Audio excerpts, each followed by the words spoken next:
me personally, like if I'm called daddy, my first instinct is to actually act like a father. It's a normal situation, man. I'm having sex, and she's like, yeah, daddy, talk dirty to me, daddy. So the first thing I say is, yeah, girl, clean this dirty ass room up. She turned around, she's like, what? I don't like people with, no, I don't like women with big feet. It's kind of scary me. I feel like you belong in the NBA, not the WNBA. Like it's weird as shit. Like I feel like your pedicure costs like double the amount. The smaller women's feet. My dad saw me wearing sunglasses inside, and he asked the question that is on every parent's mind when they see that: are you on drugs?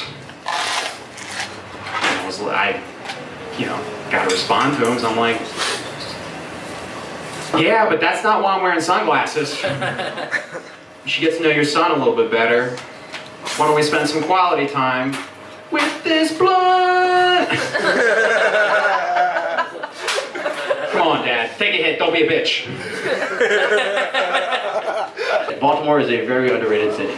I think Baltimore is like the Bitcoin of cities. You know, people think it's violent and only for criminals. But once white people recognize its value, they'll ruin it. They will ruin that shit. We're eating this shit sandwich, and I go, where else you been checking out in town, man? I know you've been here for a day. He goes, I swear to God, he goes, I went to Little Italy. Like, dude, you're from Big Italy. You're wasting your time. They stole your family's recipes and put them on wooden ships. What are you doing? You're wasting your time.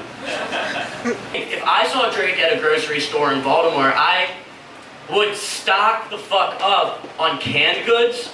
Because if Drake was at a grocery store in Baltimore, I would know that it's the fucking apocalypse. And if he was paying for everything, I would really know it's the apocalypse. Like, the only reason why Drake would be in Baltimore is if he was in Philly driving to DC and had to take a poop. Like, that's the only rational explanation. I always think about what life in the White House would have been like being the first black president, you know what I mean? You have your wife there, Michelle, she was a rock for him, and I can only imagine him being in the office, dude, she probably did anything he asked. I know she was a very strong woman, but I feel like she was probably really submissive to Barack Obama, and he'd be like, Michelle, throw that ass in a circle. I'm gonna need you to twerk it right now. Michelle, bring that ass here, Michelle. Anybody got any dogs? Anybody got pets? I got 2 pit bulls, man. I love them.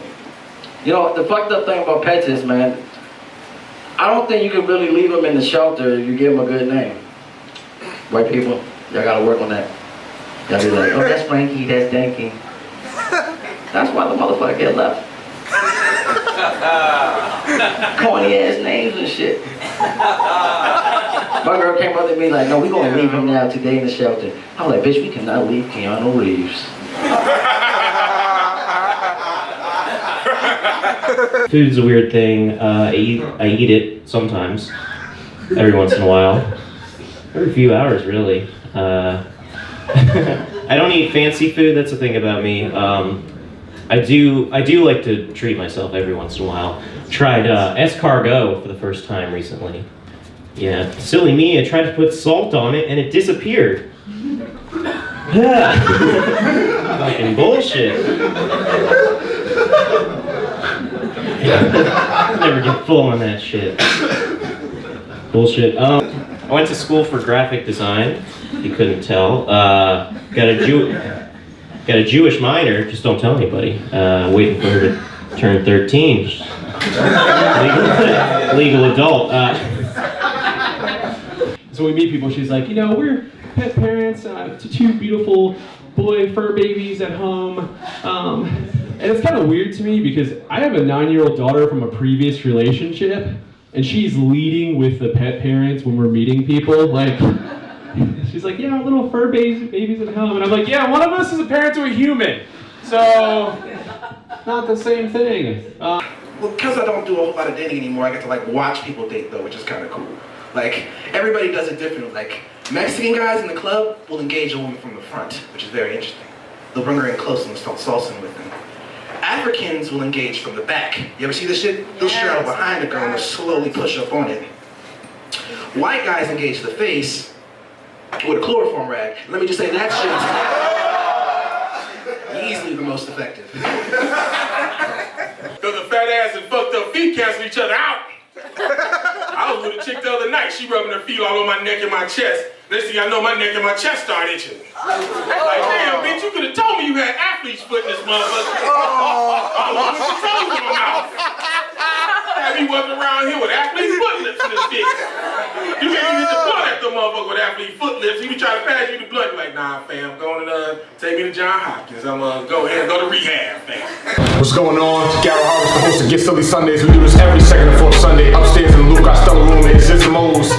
Very funny show, free show. Got the funniest comedians in the goddamn country come through to this show to blaze the stage. You gotta come through. It's free, cheap drinks.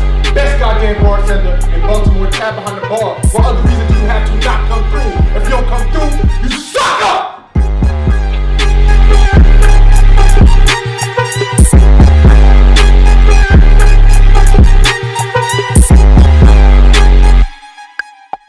Real soup of the day here. I just wanted to follow up on what Garrett said, and I completely agree. You're fucking sucking, you know. Every second and fourth Sunday, come check it out.